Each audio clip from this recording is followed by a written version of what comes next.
مركز العلاج الطبيعي. وهذه علبة اللبن الزبادي عبيت فيها ثلجة مية زمزم.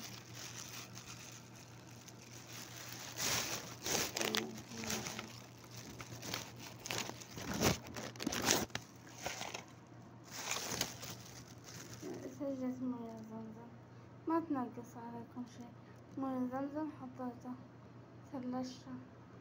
وهذا عيش زايد عندي عجنته ونحط للطيور زيت الدجاجات.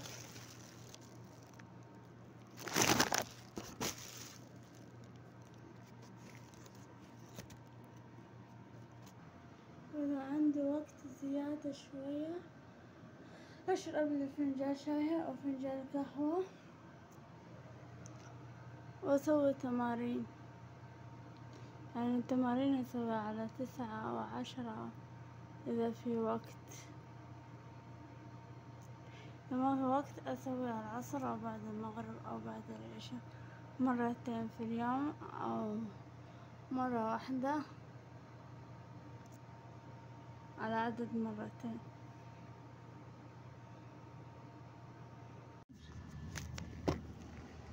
قرب جنبه. ما المجال الحين خلاص قرب شوية. ما المجال. أنا ورا بجوا. شو جبتني أكلهم أنا حطيت.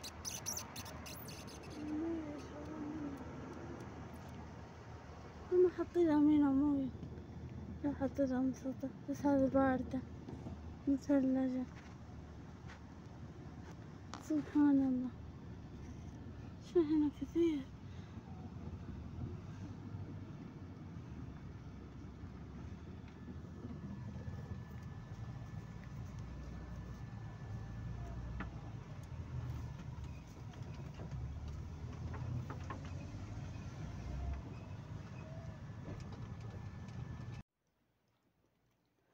رحت العلاج الطبيعي وخلصت.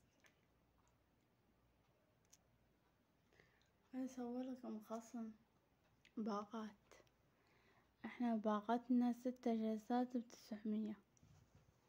نزلنا لنا 300 ريال، يعني 6 جلسات كل جلسة ب150. بس ما شاء الله في أجهزة وفي أجهزة رياضية وفي أكثر من جهاز لعلاج الالتهابات والآلام، ليزر وتدليك ومساج وغير كذا. الدكتورة تجلس معاكي تعطيكي تمارينك وتنتبه لحركتك لين ما تتحسنين شوية شوية شوية. كل الدكتورات مو واحدة عن واحدة، كلهم.